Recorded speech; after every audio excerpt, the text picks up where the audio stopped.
ఏంటి సుధీర్ గారు జబర్దస్త్ ని వద్దు అనుకుని వెళ్ళిపోవడానికి అసలు కారణం మీకేమైనా తెలుసా?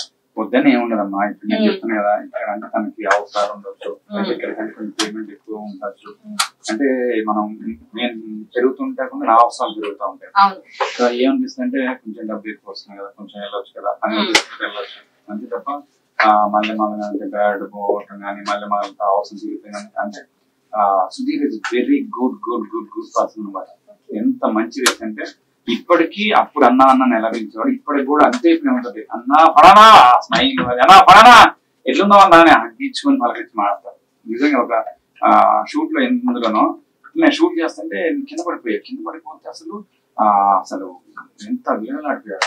ఎవరికైనా ఏమైనా తట్టుకోలేడు. సుధీర్ చూడడానికి అట్లా ఉంటాడు కానీ చాలా సెన్సిటివ్, చాలా ఆ రోజు మొత్తం కూడా ఫ్యామిలీ తీసుకెళ్ళి పాపం ఎంత బాగా ఏమైందన్నా అట్లా అంత బాగా ఎవరికైనా ఏదైనా సుధీర్ తట్టుకోలేదు. చాలా చిన్నపిల్లడు మీద.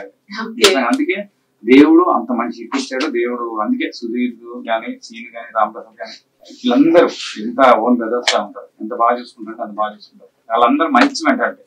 వాళ్ళ ముగ్గురు నేను క్యాలెండర్ లో చెప్తా, వాళ్ళ ముగ్గురు బాండింగ్ వల్లనే వాళ్ళు ఆ రోజు ఈ రోజు అంత స్థాయికి ఎదగలిగారు. వాళ్ళ ముగ్గురు అలానే ఉండాలి, అలానే ఇంకా పై స్థాయికి ఎదగాలని